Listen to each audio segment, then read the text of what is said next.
오늘 말씀은 베드로전서 4장입니다. 그리스도께서 이미 육체의 고난을 받으셨으니 너희도 같은 마음으로 갑옷을 삼으라. 이는 육체의 고난을 받은 자는 죄를 그쳤음이니 그 후로는 다시 사람의 정욕을 따르지 않고 하나님의 뜻을 따라 육체의 남은 때를 살게 하려 함이라. 우리가 당하는 육체의 고난이 어떤 의미인지를 이야기하고 있는데요. 우리가 우리 뜻대로 마음대로 살려고 하는 그런 죄들을 그치게 만드는, 그래서 사람의 정욕을 더 이상 따르지 않고 하나님의 뜻을 따라 살게 하는 그런 역할이 있음을, 성도들에게 고난은 그런 의미가 있음을 이야기합니다. 너희가 음란과 정욕과 술 취함과 방탕과 향락과 무법한 우상 숭배를 하여 이방인의 뜻을 따라 행한 것은 지나간 때로 족하도다.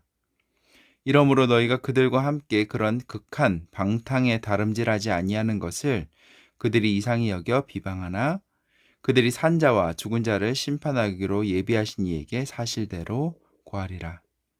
이를 위하여 죽은 자들에게도 복음이 전파되었으니 이는 육체로는 사람으로 심판을 받으나 영으로는 하나님을 따라 살게 하려 함이라. 우리가 세상 사람들이 흔히 하는 것처럼 마음의 욕망을 따라서, 욕심을 따라서 그렇게 살지 않고 죄된 행실대로 살지 않는 모습을 보면서 그들이 우리를 이상하게 여기고 그런 걸로 인해서 우리를 비방한다고 이야기합니다. 그러나 그런 것에 흔들릴 필요가 없는 거죠. 왜냐하면 우리 성도는 육체로는 어쩔 수 없이 아직 육체의 제한을 갖고 있지만 영으로 하나님을 따라 살게 하기 선택된 사람들이기 때문입니다. 만물의 마지막이 가까이 왔으니 그러므로 너희는 정신을 차리고 근신하여 기도하라. 무엇보다도 뜨겁게 서로 사랑할지니 사랑은 허다한 죄를 덮느니라.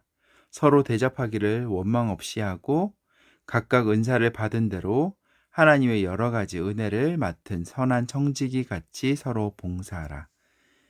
청지기는 노예들, 그러니까 종들 중에서 특별히 주인에게 있는 소유물을 관리할 수 있는 권한을 받은 그런 종을 청직이라고 불러요. 즉 주인이 갖고 있는 것을, 그러니까 청직이 소유가 아닌 거죠. 주인의 소유지만 그것을 관리하고 사용할 수 있는 권한을 받은 거라는 거죠. 그렇기 때문에 우리가 어떤 은사를 갖고 있는 것도 아니고 우리가 어떤 은혜를 갖고 있는 것은 아니지만 마치 주인의 것을 우리가 사용하는 것처럼 우리가 하나님께로 받은 은사와 은혜대로 그렇게 서로 봉사라고 이야기합니다. 만일 누가 말하려면 하나님의 말씀을 하는 것 같이 하고 누가 봉사하려면 하나님의 공급하시는 힘으로 하는 것 같이 하라. 이는 범사의 예수 그리스도로 말미암아 하나님이 영광을 받으시게 하려 함이니 그에게 영광과 권능이 세세에 무궁하도록 있느니라. 아멘. 우리 성도들은 누군가 무엇을 이야기할 때 하나님 말씀을 하는 것 같이 함부로 얘기하는 것이 아니라 신중하지만 확신으로 이야기를 해야 되고요. 무언가 봉사를 한다면 힘없는 것처럼 아니면 자기를 드러내는 것처럼 하는 것이 아니라 하나님께서 공급하시는 힘으로 하는 것처럼 그렇게 열심히 하라는 거죠. 왜냐하면 우리가 그렇게 말하고 그렇게 봉사하는 것을 통해서 하나님께서 영광을 받으시게 하기 위함입니다. 사랑하는 자들아, 너희를 연단하려고 오는 불시험을 이상한 일 당하는 것 같이 이상히 여기지 말고 오히려 너희가 그리스도의 고난에 참여하는 것으로 즐거워하라. 이는 그의 영광을 나타내실 때에 너희로 즐거워하고 기뻐하게 하려 함이라. 너희가 그리스도의 이름으로 치욕을 당하면 복 있는 자로다. 영광의 영, 곧 하나님의 영이 너희 위에 계심이라.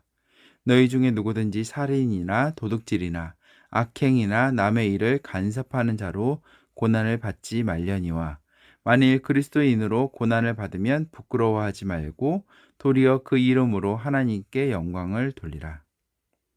하나님의 집에서 심판을 시작하실 때가 되었나니 만일 우리에게 먼저 하면 하나님의 복음을 순종하지 아니하는 자들이 그 마지막은 어떠하며 또 의인이 겨우 구원을 받으면 경건하지 아니한 자와 죄인은 어디에 서리요. 그러므로 하나님의 뜻대로 고난받는 자들은 또한 선을 행하는 가운데 그 영혼을 미쁘신 창조주께 의탁할지어다. 여기서는 약간 역설적인 표현으로 보여져요.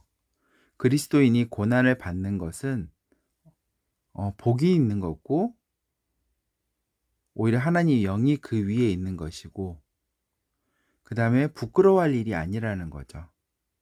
그것으로 인해서 하나님께 영광을 돌리라고 이야기합니다. 왜냐하면 마지막 하나님의 심판 때에 우리가 갔었을 때 여기서 약간 역설적인 표현인 거예요. 우리가 먼저 그렇게 만약에 하나님 그 심판대 섰을 때 그런 다음에 복음을 순종하지 아니하는 자들은 그 마지막이 어떻겠냐는 거예요. 즉 뭐냐면 우리가 만약에 그렇게 한다면 저들은 믿지 않는 자들은 더 얼마나 심한 그런 것들을 부끄러움을 당하겠냐는 거예요. 그렇기 때문에 우리가 고난을 통해서 부끄러워 당하는 것이 아니라 오히려 면류관이 예배되어 있고 우리에게 주어진 상급이 있음을 기억하라는 것을 역설적으로 설명하고 있는 것으로 보입니다. 아멘. 오늘은 여기까지 하겠습니다. 기억하라는 것을 역설적으로 설명하고 있는 것으로 보입니다. 아멘. 오늘은 여기까지 하겠습니다. 기억하라는 것을 역설적으로 설명하고 있는 것으로 보입니다. 아멘. 오늘은 여기까지 하겠습니다. 기억하라는 것을 역설적으로 설명하고 있는 것으로 보입니다. 아멘. 오늘은 여기까지 하겠습니다. 기억하라는 것을